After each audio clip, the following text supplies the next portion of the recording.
Expose the lies today. What lies are you telling yourself? Are you telling yourself that you're not smart enough, pretty enough, sexy enough, strong enough? It's because of my education. It's because of my parents. It's because I was abused. It's because I have a disease. You just don't understand. See, if you were in my shoes, if I was in your shoes, I would tie my laces and I would walk with the gift that God has given me. So I might not walk like you, but God has given all of us abilities and talents. We just have to use what we have, and if we want a different circumstance, we have to learn how to work on what we have. You can't go and bury your talent and wonder why you're still in the same situation. You have to work on it and grow it and nurture it and show it some love, give it some sunshine. You have to sing to it. You have to read to it. And you will begin to notice that you will feel differently. That people will say, it's something about you. Because they are noticing also the change in your mindset. See, this morning you should have looked in the mirror and asked the question, mirror, mirror on the wall, who's the fairest one of all? And your response should have been, I am. See, the greatest success in life is achieving self-belief. When you achieve self-belief, you become unstoppable. Social media shows you the glamorous style and the glamorous side, but it doesn't show you the hard work. It doesn't show you the lies. It doesn't show you the drug use and the suicide. See, wherever you are in life, you could be more if you would learn how to be thankful and grateful for what God has brought you from and where He's taking you to. Instead of wasting countless hours watching someone else's story about how they got their glory, you should be doing you. There's nothing better than learning how to do you. See, all human beings have the same opportunities. All human beings go through the same storms. They go through the storms of betrayal. They go through the storm of defeat, failure, divorce, loneliness, not feeling like they're enough, the storms of death. But guess what? We all go through the same storms, just on different days, just at different times. But there's no way to avoid the storms. There's no way to avoid failing. Failure is a part of life. Failure is a part of success.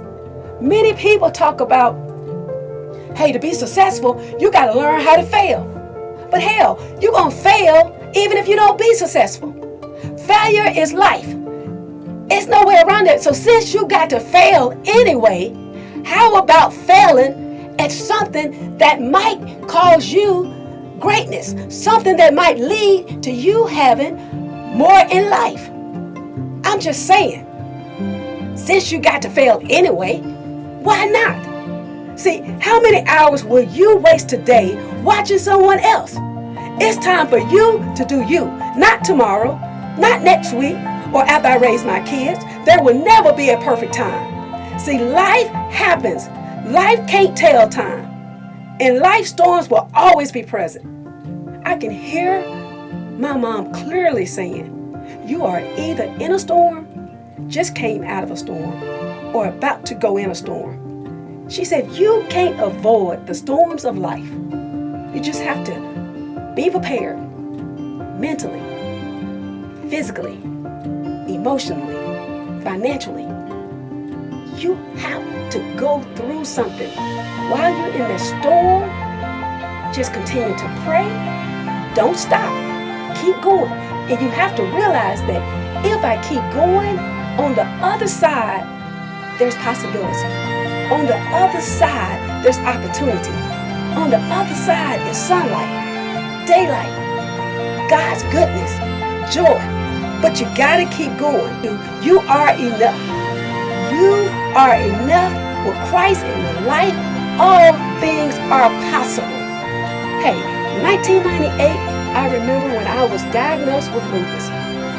I went to my parents and I said, I overnight gained 40 pounds. I have no idea what's wrong with me, and I am hurting all over. They looked at me because they couldn't recognize me. So much fluid had released in my body that I was unrecognizable. And so they took me to the emergency room. They did all these different tests. And a long story short, the doctor said to me in 1998 that you got 10 good years ahead of you. And at that time, I had just made the decision to go through the police academy. And that would take 21 vigorous weeks of training. The doctor suggested that I didn't go. The administration at the police department said, don't do it. We'll hold your application, feel well, get better, look better. That's really what they was wanting to say, because I looked a hot mess. But there was one instructor out there, a PT instructor, Coach Rosser, and he said to me, if you give it all you got every day, that'll be more than the healthiest person out there. You'll make it. Because the average person don't give all they got, even though they're healthy. He asked me to show up, but that wasn't good enough. My mom said to me, baby, maybe it's not for you. Try something else. But my father, being who he is, looked at me and said, who said it? And I said, the doctor.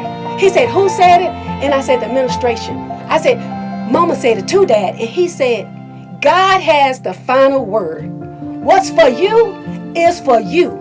My dad said to me, you're going to go through that academy, and if by chance you die, you're going to die trying to be somebody. You're going to die trying to be the best version of you. But then he said, but what if you don't die? What if you make it? Can you imagine how proud you're going to be of yourself? And I'm here to tell you today that from then on, when I graduated from the police academy, I knew that all things are possible. I knew that regardless of the pain. And today, as a result of my storms, as a result of what the Lord allowed me to see and to go through, I stand proudly with my lupus. I stand proudly when I hurt. I thank God for the days that I don't hurt. I don't look at the negative. I say, whoo, the doctor said 10 years later, and that was 1998. Come on, y'all. I've surpassed 20 years. And in 1998, hospitalized. Now, I have to tell people I have lupus. You can't tell me what God won't do. You can't tell me the power in believing in yourself. You got to believe in yourself when no one else does. You might not have the type of parents that I have, because once I started the academy, my mom wrote out a scripture and told me to take this scripture with me every day. Don't enter the academy without taking that scripture inside with you. And it said, when I'm for you, I am more than the world against you. I took that to heart. I knew that God had put me on earth to show me that I was capable of being more, to show me that I was capable of doing more. And he blessed me so that I could be a blessing to someone else. I chose not to chase money, but to chase the opportunity to tell somebody every day that you can be more than you are. Stop telling yourself that you're slow. I was called dumb so much I thought that was my name. But you have to change your circumstances. You have to open that book. You have to start at the glossary. You can't start in the middle of the chapter and think you're going to know what you need to know.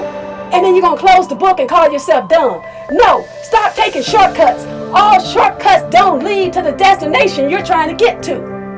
Slow down. Do it the right way. Fail often, but get back up. Even when people are talking about you, don't stop moving. Make a little progress every day. If you can't tie your laces, get someone else to tie them. If you look a hot mess, put some makeup on, put a wig on, but don't stop. Keep going. Because if you keep going, you'll be able to say, just like I'm able to say, I'm more than a conqueror with Jesus Christ in my life. I can do all things. You'll be able to say that God paid my ransom and I don't owe nobody. I do what I want to do. I say what I want to say. I be what I want to be. I don't let nobody dictate what Margaret should be doing in life because I don't owe you. I owe it to Margaret to be the best version of me. My face value is I am priceless. I refuse to put clearance on my back. I refuse to put on sale on my back. I refuse to put 50% off. Buy one, get one free. I am invaluable. I ask you today to look at yourself and know that if you can believe it, you can achieve it, and you can receive it. With God, all things are possible. But first, you must believe.